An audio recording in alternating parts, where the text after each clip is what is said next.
Hi, this is Jeffrey Kurt Financial Group. Today is Monday, August 18, 2025.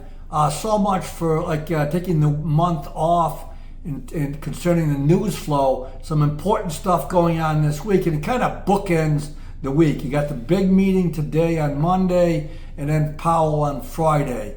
And in between, there's some stuff, PMIs for both service sector and manufacturing sector. The PMI being the Purchasing Managers Index, an economic strength indicator.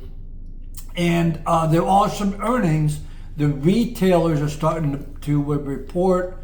Walmart, Target, and Home Depot. I did see Palo Alto Networks. They're going to be reporting in the tech sector this week too. But again, looking at the week, the setup is going to be what happens coming, today's meeting at the White House with the European leaders, and if there's some sort of resolution with the Ukraine-Russia conflict, and that would be really important. And then on Friday is Jerome Powell's speech at the Jackson Hole, Wyoming meeting, and everybody will be looking to see if there's any kind of indication or guidance on a interest rate cut in September, or maybe October, maybe both, or even December. So again, those are the big things. In between, again, some items, but I think the market's going to trade off the other two. If we get through today's White House meeting without much of a resolution, I don't think the market sells off as much as just kind of prepares for the next signpost, which is going to be the Friday speech. Looking back, last week was a good week for the stock market. Dow was up about 1.5%.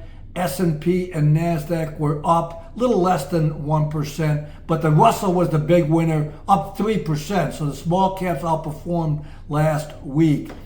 Year to date, Dow's up, and the S&P's up about 10%. NASDAQ's up about 12%. And the Russell's now ahead for the year with last week's gain, up about 2.5% on the year.